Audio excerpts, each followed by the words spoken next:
Assalamualaikum warahmatullahi wabarakatuh. Sugeng enjing anak-anak. Pripun pawartonipun? Rahayu.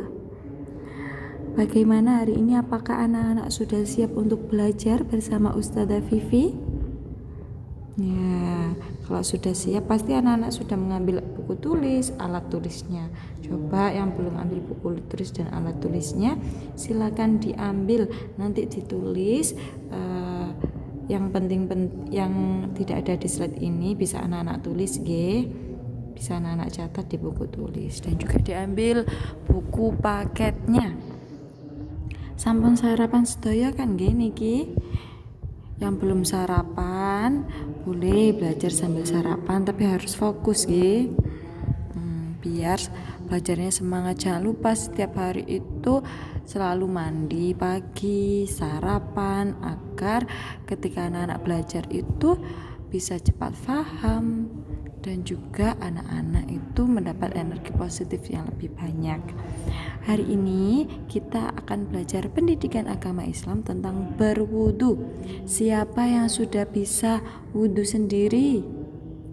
Siapa yang sudah hafal gerakannya? Siapa yang sudah hafal niatnya? Bagus, pasti anak-anak sudah banyak ya yang bisa mempraktekkan wudu dan juga hafal niatnya. Hari ini Ustazah akan membahas tentang wudu, tapi seperti biasa sebelum kita belajar kita harus membaca doa.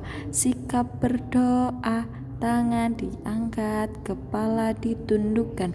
Bismillahirrahmanirrahim. Allahumma ftah alaina hikmatak wansyur alaina min khazaini rahmatik ya arhamar rahimin. Rabbana zidna ilma warzuqna fahma waj'alna min ibadika sholihin birahmatika ya arhamar rahimin walhamdulillahi rabbil alamin. Alhamdulillah kita sudah berdoa. Jangan lupa anak-anak kalau sebelum belajar berdoa dulu agar tidak lupa doanya. Nanti kalau sudah masuk sekolah malah anak-anak tidak hafal doanya, kan sayang sekali Jangan lupa setiap hari membaca doa agar ilmu yang kita dapatkan bermanfaat Baik, hari ini Ustazah akan membahas tentang berwudu. Pasti wudu itu apa? Nah, sebelum kita membahas tentang wudu itu apa, seorang muslim itu harus selalu menjaga kebersihan. Kemarin kita sudah menghafalkan hadis tentang kebersihan At-tuhuru syatrul iman. Kebersihan sebagian dari iman. Selain at-tuhuru syatrul iman, ada juga hadis tentang an-nadhafatu minal iman. Artinya sama tapi lafadznya berbeda Harus dihafal juga. Besok kalau ujian yang keluar nanti at-tuhuru syatrul iman yang anak-anak hafalkan. Baik, Allah itu mencintai orang-orang yang bersih. Jadi ketika kita mau beribadah, kita harus selalu dalam keadaan bersih. Bagaimana biar kita bersih? Dengan cara bersuci. Kata lain dari bersuci yaitu toharo. Sekarang kalau Ustazah tanya, toharo adalah bersuci. Toharo itu artinya bersuci. Toharo itu merupakan bahasa Arab, diingat-ingat. Jadi toharo dalam Islam itu dilakukan sebelum melaksanakan sholat, sebelum membaca Al-Quran, sebelum beribadah yang lainnya. Jadi anak-anak itu harus bersuci dulu sebelum membaca Al-Quran. Salah satu contoh toharonya itu yaitu wudu. Wudu kan kita bersuci. Nah, agar kita bisa melaksanakan sholat, maka kita harus bersuci dengan wudu. Sebelum membaca Al-Quran juga kita harus wudu, seperti itu. Selanjutnya, apa sih pengertian dari wudu itu? Wudu adalah membasuh sebagian anggota badan tertentu berdasarkan cara-cara yang telah ditetapkan dalam Islam. Dalam syariat Islam sudah ditetapkan yang dibasuh itu apa saja yang dibasuh waktu wudu. kemudian Ustazah, mengapa sih kita harus wudhu? Yang pertama, kita itu harus wudhu menggunakan air yang suci dan mensucikan. Apa sih air suci mensucikan itu? Ayo dicatat di buku tulisnya. Air suci dan mensucikan itu air yang bisa digunakan untuk wudhu. Contohnya air laut, air sungai, air sumber atau air sumur itu bisa digunakan untuk wudhu. Mereka suci dan bisa digunakan untuk mensucikan. Ustazah, kalau kita mau wudhu pakai air kopi bisa enggak? Tidak bisa, kan air kopi suci. Iya, air kopi itu suci, tapi mereka tidak mensucikan. Air yang suci itu banyak, tetapi tidak semua air yang suci itu bisa mensucikan. Sudah dicatat, kita wudhu harus menggunakan air yang suci dan mensucikan. Contohnya air suci dan mensucikan yaitu air sumber, air sungai, air laut, air hujan itu juga suci dan mensucikan. Pokoknya air yang tidak ada rasanya, terus airnya itu tidak ada warnanya, itu dia suci mensucikan. Air bak mandinya anak-anak itu suci mensucikan, kan dia tidak ada rasanya. Rasanya apa airnya? Seperti itu. Kalau air kopi, air susu, air teh itu mereka suci, tapi tidak bisa digunakan untuk bersuci atau toharo. Jadi tidak bisa digunakan untuk wudhu. Sudah dicatat. Kemudian mengapa kita harus wudhu? Karena yang pertama, wudhu itu bertujuan untuk menghilangkan hadas kecil. Anak-anak tahu nggak hadas kecil itu apa? Hadas kecil itu yaitu hadas yang kita keluarkan dari kubul ataupun dubur. Nah, contohnya kentut. Nah, kalau anak-anak mau sholat terus kentut, berarti anak-anak harus wudhu. Contoh yang kedua yaitu membuang air kecil. Ketika anak-anak kencing atau pipis kemudian mau sholat, berarti anak-anak harus wudhu. Kemudian ada juga membuang air besar. Nah, ketika anak-anak membuang air besar mau sholat, berarti anak-anak harus wudhu. Coba sudah dicatat apa belum? Contoh hadas kecil itu apa? Kentut, buang air kecil, dan buang air besar. Seperti itu. Hadas itu sesuatu yang harus kita hilangkan dengan wudhu. Kalau hadas kecil bisa kita hilangkan dengan wudhu. Nah, kemudian karena wudhu itu merupakan syarat syahnya sholat. Ketika anak-anak tidak wudhu, sholatnya pasti tidak sah. Tidak akan mendapat pahala karena kan tidak sah sholatnya. Kemudian wudhu itu merupakan tadi bersuci atau toharo. Nah, dan ketika kita wudhu berarti anggota badan kita bersih, suci, dan Allah mencintai orang-orang yang bersih. Makanya anak-anak kalau mau sholat harus wudhu dulu. Nah, nanti pasti anak-anak bersih, dan itu akan menghindarkan anak-anak dari penyakit COVID, dari corona. Anak-anak bisa terhindar karena kalau anak-anak rajin sholat 5 waktu, kan anak-anak sering membersihkan badan, anggota tubuh sama wudhu, pasti nanti terhindar dari penyakit. Selanjutnya, tata cara wudhu, pasti anak-anak sudah tahu tata caranya. Yang pertama, anak-anak membasuh telapak tangan. Ini gambarnya dari sebelah kanan. Gambarnya dari sebelah kanan, membasuh telapak tangan. Kemudian yang kedua, anak-anak berkumur. Berkumur. Jangan lupa membasuh telapak tangannya itu, sela-sela jarinya itu harus dibersihkan juga.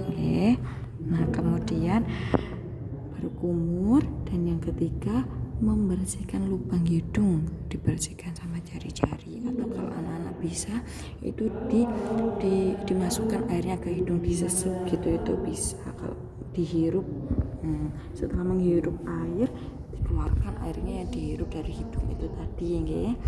Kemudian tapi kalau anak-anak kesulitan, dibersihkan pakai jari saja, tidak apa-apa. Kemudian yang keempat, membasuh muka atau wajah, dibasuh nggih.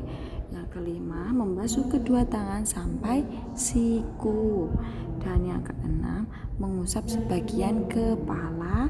Dan yang ketujuh, mengusap kedua telinga. Dan yang kedelapan, membasuh kedua kaki sampai mata kaki. Mata kaki itu yang mana Ustazah? Coba anak-anak lihat kakinya yang ada benjolannya itu. Nah, itu mata kaki nggih. Itu juga harus terbasuh.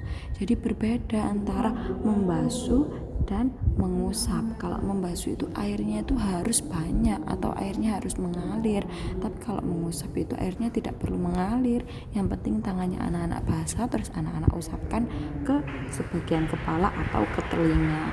Dan jangan lupa tata cara yang ada 8 ini anak-anak harus awali dengan niatnya wudhu nggih. Diawali dengan bismillah dan niatnya wudhu. Dan ketika selesai melaksanakan tata cara wudhu ini, anak-anak juga harus membaca doa setelah wudhu. Ayo, siapa yang belum hafal jangan lupa dihafalkan ya, agar cepat hafal. Jadi anak-anak setiap hari harus wudhu. Dan semua ini dan 8 tata cara wudhu ini diulangi selama 3 kali nggih. Nah, diulangi membasuh telapak tangan 3 kali, berkumur 3 kali, membersihkan lubang hidung 3 kali, membasuh muka atau wajah 3 kali nggih. Kenapa Ustazah kok harus 3 kali? Tidak harus, tetapi dulu Rasul itu mengulanginya selama 3 kali agar lebih bersih nggih.